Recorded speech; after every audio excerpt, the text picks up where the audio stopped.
Although the 2004 remake of Dawn of the Dead has been out for a little over 20 years, very little is known about the outbreak beyond what was shown in the movie. The outbreak and the virus itself are still a phenomenon, and that has never been shown or explained how it started. From a general knowledge standpoint, all we can gather is that one day, a virus randomly popped up in the United States of America, within New York, Texas, Wisconsin, Michigan, New Mexico, Arizona, and Illinois, then spread throughout the entirety of the world by hour 26. You'd only know that had you watched the DVD extras news report, which was included in the DVD's release bonus content. So what really happened? How and why did the virus spread through the entire world so rapidly? The main question we're going to ask today though, how did the military within the United States fail so horribly to contain the zombie virus? In this video, I'm going to compile the most evidence I can and give my own personal take on why the military might have fallen in Zack Snyder's 2004 remake of Dawn of the Dead. As stated previously, the outbreaks were spread across multiple states within the first 3 hours. Though if we look at the map shown, these states are across the entire country from each other. From what we know, the virus was in the US first. As in the news report, the virus only goes global within the first 10 hours of the outbreak. I can gather this as this is the first time a transmission from London is shown to us. One of the only times we see anything outside of the country. Unless both Canada and Mexico were completely overwhelmed within the first 3 hours, it's safe to assume that the outbreak started in the US. With this information, the widespread and random outbreaks of infection would be a major factor as to why the military failed to control the virus. The fact that it was practically across the entire border of the United States on all sides at once would have stretched personnel thin. That's if military action was taken within the first few hours, which it wasn't. Another point is the population of the beginning outbreaks. In 2004, New York had a population of 8.1 million people. That alone would be a major issue. But then there's also Texas with a population of 3.8 million, New Mexico with 2.1 million, Arizona with 6.4 million, and Wisconsin with 5.5 million. Considering the rapid spread and total blindside of the virus, it's safe to assume that these states fell quickly before any military action could even be taken. Well, maybe not Texas, because, that entire state is pretty much a fucking military. I also want to add that most of the initial outbreak zones lost power, as shown in the DVD extras, causing 10 million people without electricity, which would have also halted military operations slightly. Now that we covered the outbreaks within the US, I think we should consider the internal outbreaks within safe havens like Fort Pastor. Some of you who have seen the movie may be like, "Oh, but Krug, we were never shown Fort Pastor. We only heard that it fell." Shut up. You're right, but shut up. What I'm specifically referring to is one scene in particular. When the group of survivors are viewing a news broadcast within the mall, Fort Pastor is shown where they are unloading people and bringing them into the military base. We can clearly see this woman is infected as all hell, and presumably many of other people that they brought in as well. Considering how rampant this infection is and how quickly people turn, it's no surprise that Fort Pastor fell. This is leading to a subtopic.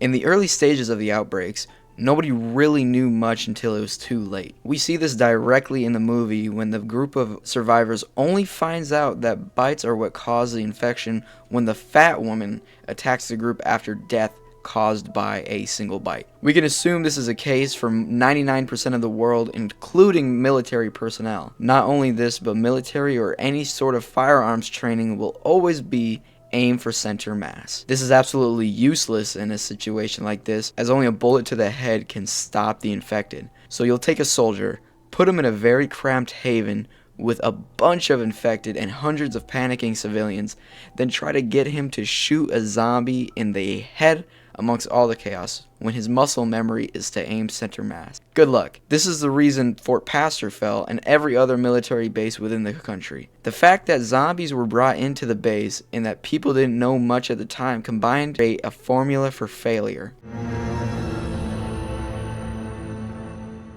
One of the first things shown in the movie is this opening sequence where this scene specifically plays.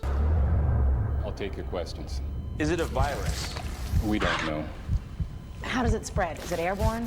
Airborne is a possibility. We don't know. Is this an international health hazard or a military concern? Both. Are these people alive or dead? Hold him down!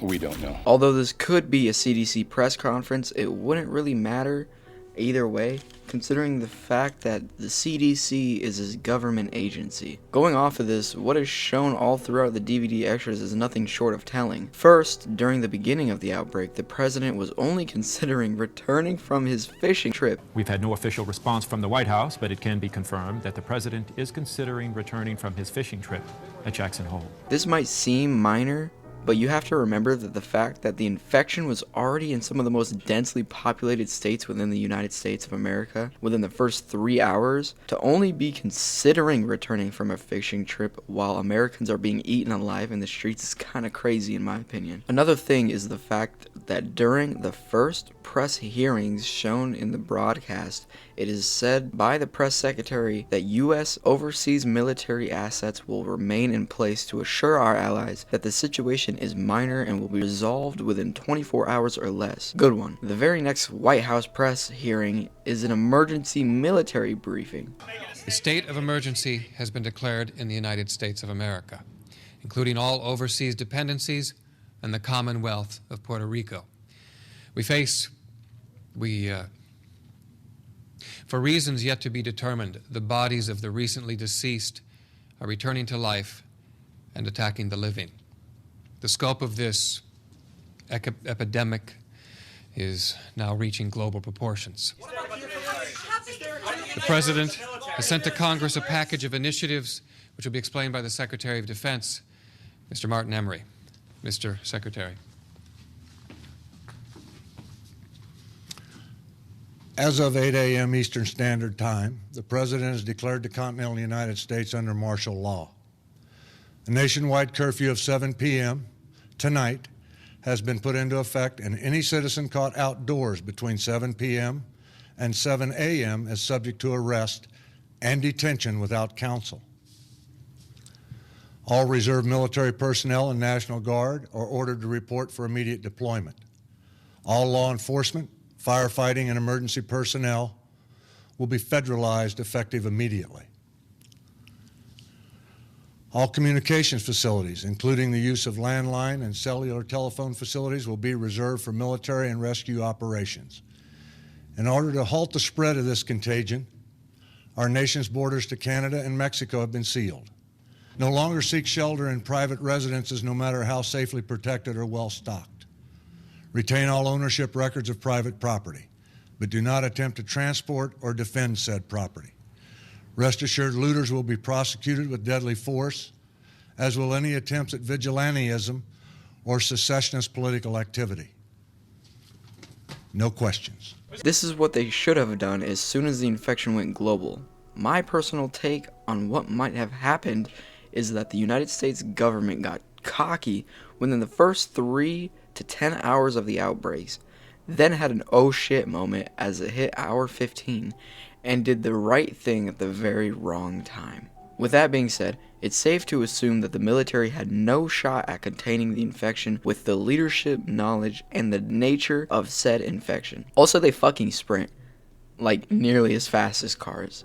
I'm just saying, it's kinda hard to hit something in the head when it's trying to maul you at Mach fuck. Anyways, that being said, there are survivors in canon long after the events of the movie, as told to us by Andy's extras. Despite the slow rate of decomposition, they still do decompose. So maybe humanity won? Who knows? Other than that, it's safe to assume that humanity practically went extinct within the first week of the epidemic. If I made any mistakes in my research, feel free to let me know in the comments. I do welcome criticism, and I hope you guys enjoyed the video. Thank you all for watching.